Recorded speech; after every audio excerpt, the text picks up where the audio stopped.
So in this video, I am going to explain the statistical theories that is required to understand the working of simple linear regression model.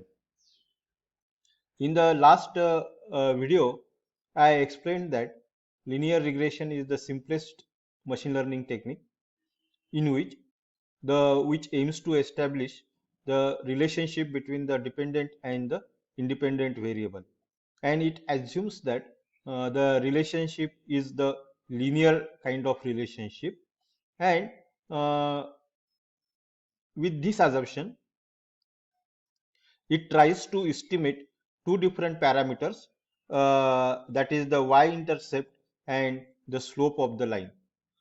We also saw in the last video that there are two different methods exist to find the y-intercept and slope of the line, that we are calling it as the parameters b1 and beta 1 and beta 2. Uh, these two different methods are nothing but, first method is the ordinary least square method, and second method that we have saw is the gradient descent method. So in this video I am going to explain what is the statistical background that is required to know in order to understand the working of the ordinary least square method.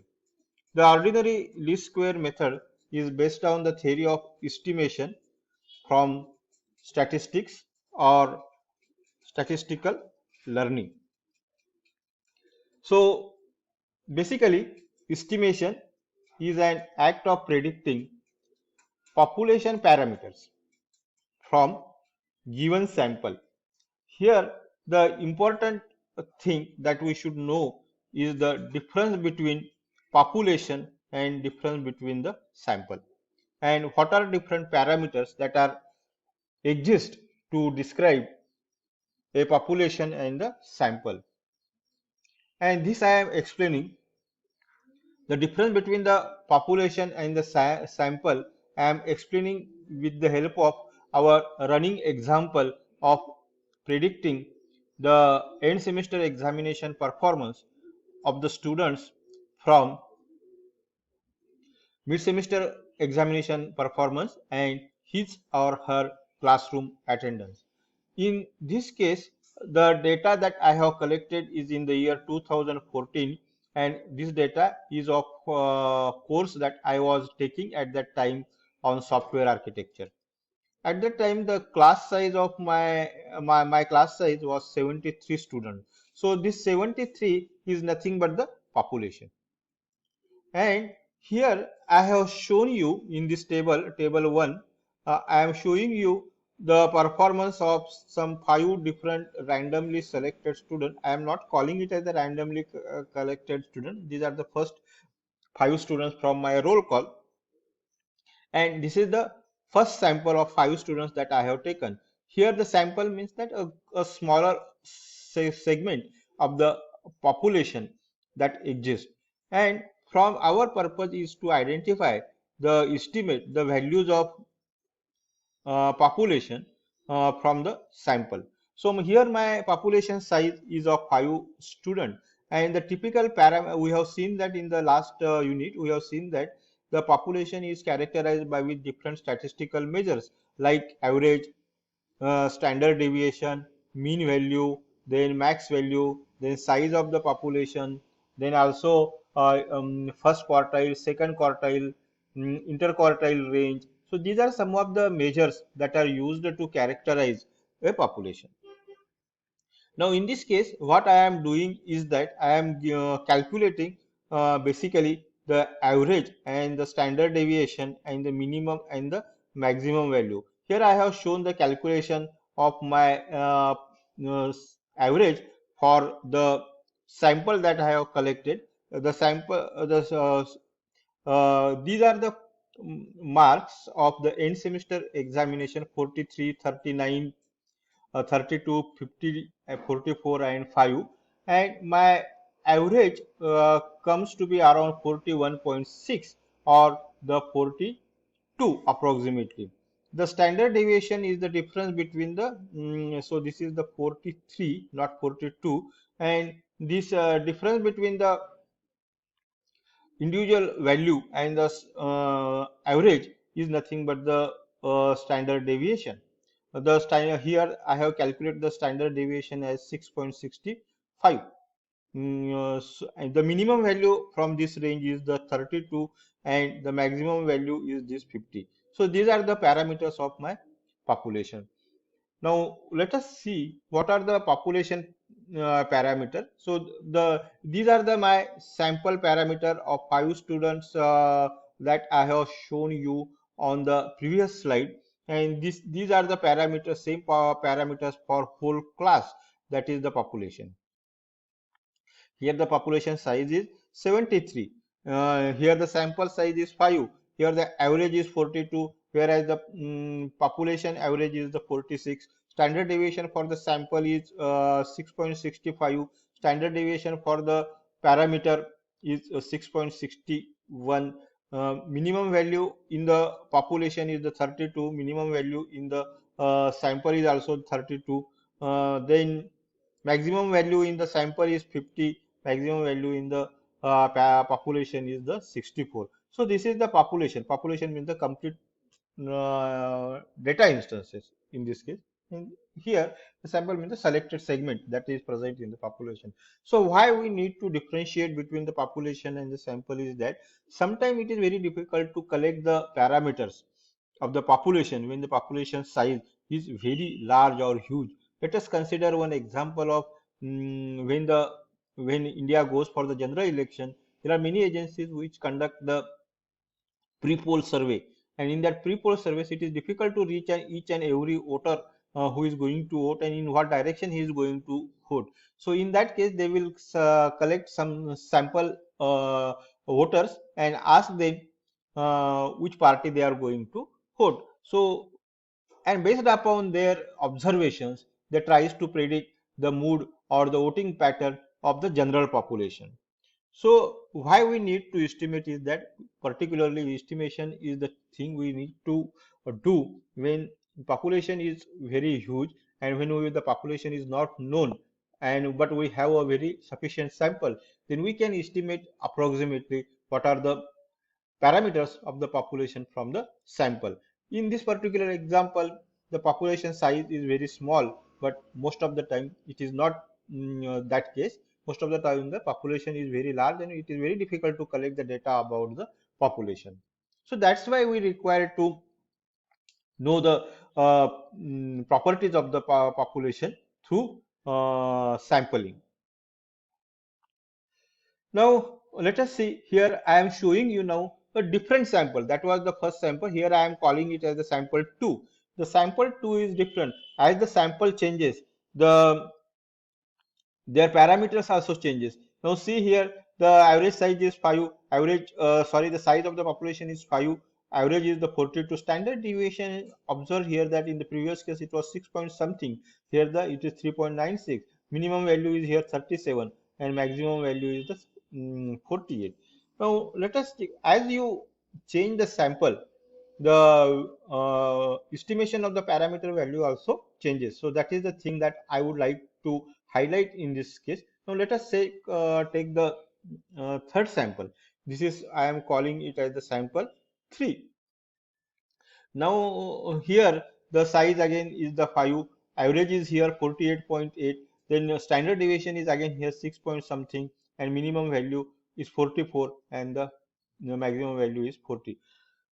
In this particular example, here on this slide, I am showing what are the descriptive statistics. I am calling it as the descriptive statistics. Here, the sample size, average, standard. We have seen that these are the descriptive statistics: standard deviation, minimum value, and the maximum value. These are nothing but the parameters which characterize the properties of the population. And for those population, I have collected 3 different samples, which I am calling it as S1, S2, and S3. All samples has the same, are of same size, that is 5. Let us check how these two important parameters of the population are average and the standard deviation. Here the average is approximately same 41.6, 42, 48.3, 48.8, and the population average is the 46. So we can approximately estimate from the sample that our population is in the range of 41 to 48 with plus or minus 6 error. So this is the standard deviation 6.65, 3.97, 6.65, whereas the population standard deviation is the 6.61. So the thing that I would like to explain here is that when you find out or calculate the parameters for the sample, most of the time these are the approximate estimates of the population. So this is the thing. All the statistical theories works on this basic principle that sample is the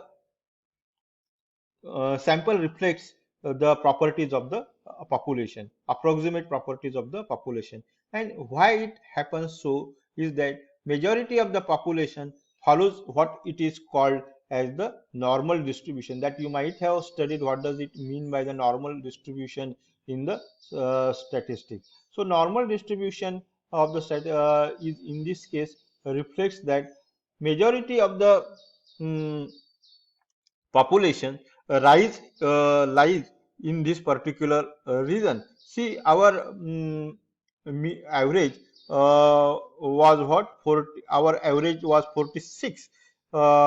This is the average 46, and our standard deviation was something around 6. So 6 multiplied by 2 means 12. So when you subtract 12 from the 46, it comes around to be 4 and 34. So this is the 34 minus 2 SD. And when you add 12 into the 46, that is 46 plus 12, 858. So what does it mean by this? The 95.5% of the students in my class rise in the range between the 32 to 46.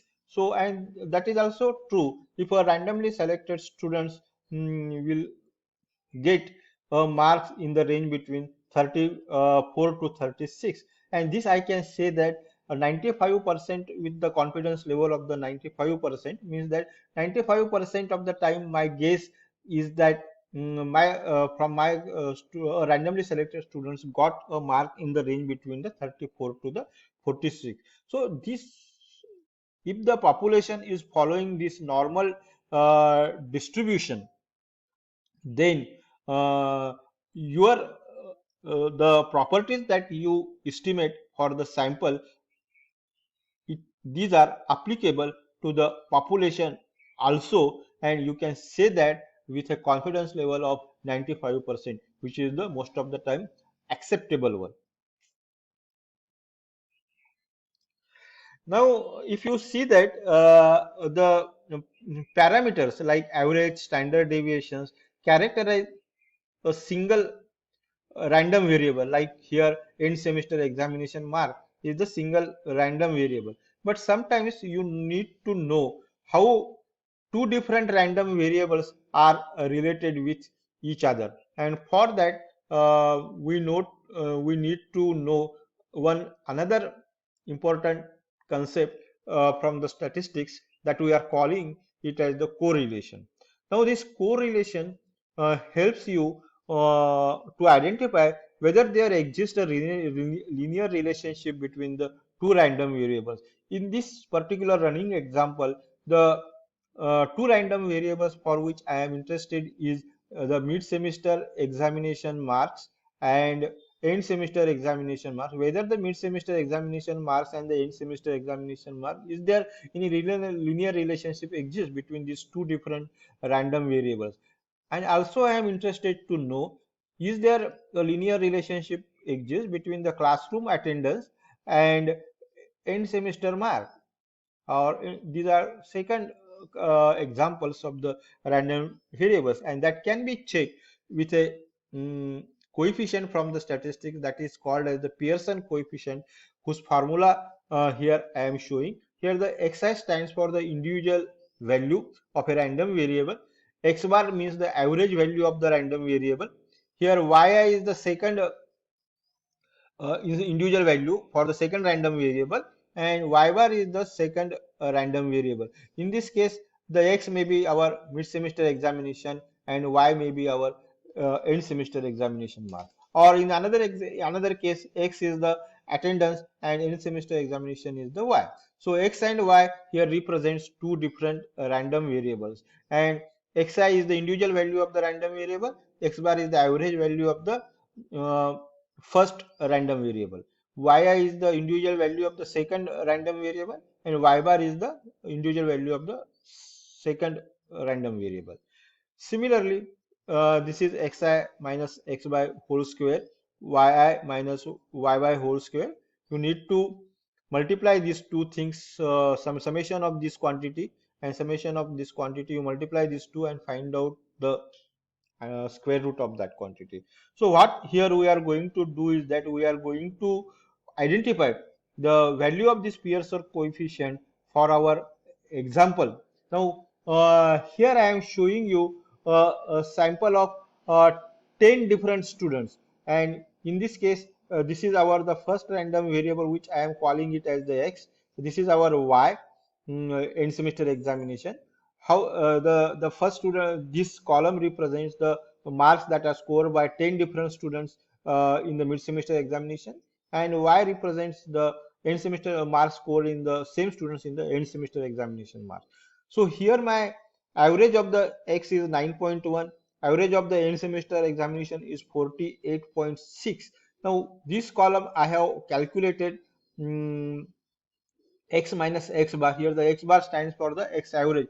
When 9 minus 1 is subtracted from the 8, you will get minus 1.1. Same thing here. When 9.1 is subtracted from 12, you will get the 2.9. So similarly, I have done a calculation for all 10 x instances. Now here I am showing the calculation of y minus y bar. Here the y bar is 48.6 and y is the 41. When you subtract 48 point minus 6 from the 41, you will get 7.6. Similarly, I did the calculation for all 10 instances. So this column represents y minus y bar. So this column represents x minus x star and y minus y stars multiplication. So this quantity we need to know here. So this I have shown here. Then x minus x bar whole square is I have calculated. X minus x bar whole square means the square of this column, and this column is the multiplication of these two columns. So this column is the multiplication of these two columns.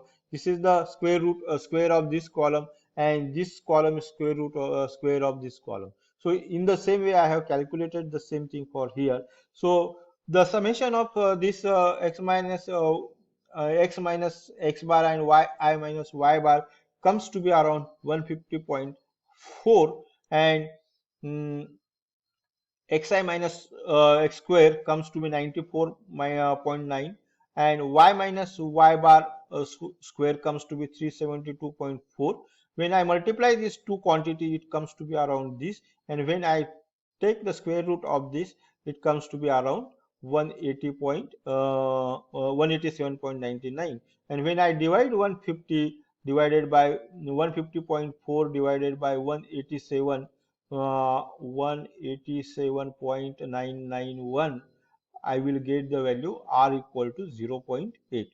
So this r, that is nothing but the Pearson coefficient, is always in the range between r is in the range between 0 is less than or equal to and r is less than or equal to 1. So r is always in the range between 0 and 1. If the value of r is equal to 0, it means that there is no correlation exists, and if the value of r is negative, then when the r is negative, it means that a linear relationship exists in the negative direction, and when the r is positive, it means the linear relationship exists in the positive direction. So this is the way in which you can interpret. Again, I am explaining these things in another word. R can take the values between -1, sorry here, -1 to 1, and when the R value is 0, means there is no no linear relationship exists, and when the R value is the negative, a negative linear relationship exists in this direction, and the R value is the positive and as the 0 is in the range between 0 to 1, it means that it is the positive relation. Here we have got the r equal to 0.80. It means that there is a relationship, a linear relationship exists in between the end semester examination marks and the mid semester examination mark in the positive direction. It means that if the students get more mark in the mid semester examination, he or she is expected to get the more marks in the end semester examination also. So that is called as the positive relationship. A negative relationship, the negative relationship exists, it means that if a student get more marks in the mid semester examination, then he or she will get the less mark in the end semester examination, and this is never true. So we have seen that statistically also it is true that a positive relationship exists in between the mid semester examination mark and the end semester examination mark. And these are the three different interpretations that you can draw from the R or the Pearson coefficient. So the R or the Pearson coefficient is basically used to check whether there exists a linear relationship between the two randomly selected variable or not. Here the two randomly selected variables are the mid semester examination and the end semester examination. And from the sample we have seen that there exists a linear relationship because positive linear relationship because R is equal to 0.80. There is another way to check whether the linear relationship exists between the two different random variables or not, and that is through the data visualization. And that is a simple in which you need not to do the calculation that we did in the previous slide. So if you plot a scatter plot of, suppose here end semester examination is our this one variable, and mid semester examination is another variable, and if if you get the scatter plot like this, it means that a positive correlationship exists. And if you get a scatter plot like this in the second case, it means that a negative correlationship exists, means that increase in the independent variable will reduce the value of the dependent variable. That is the meaning of the negative correlation. Whereas the positive correlations, the meaning of the positive correlation means that an increase in the independent variable will also increase the value of the dependent variable. Now, if you get the r equal to 0, means that there is no correlation. If you get the r is less than 0, or you will get this relation, that is the negative correlation. And if you get the r is greater than 0, and you will get this relation, that is the positive correlation. So you can check whether the correlationship exists by visualizing the data, which is also very simple one. Now, sometimes, so this is if you get this graph, means that there is a linear relationship exists, and we can characterize the kind of the linear relation, whether it is a positive linear relationship or the negative relationship, by this interpretation. Sometimes what will happen that there is no linear relationship exists. If you get the scatter plot like this, so there is no relationship. You cannot draw a line like this. So that's why this is the non-linearity condition between the two random variables. You can check it through by visualizing the from the scatter plot. You can check that whether there is the linear relationship exist or not. Well, is there in a non-linear relationship exist? And if the linear relationship exists, then is it positive? Is it negative? Or it is a straight line having no effect on each other. So this is the way in which you can visualize and interpret the different scatter plot from the linearity point of view. Thank you.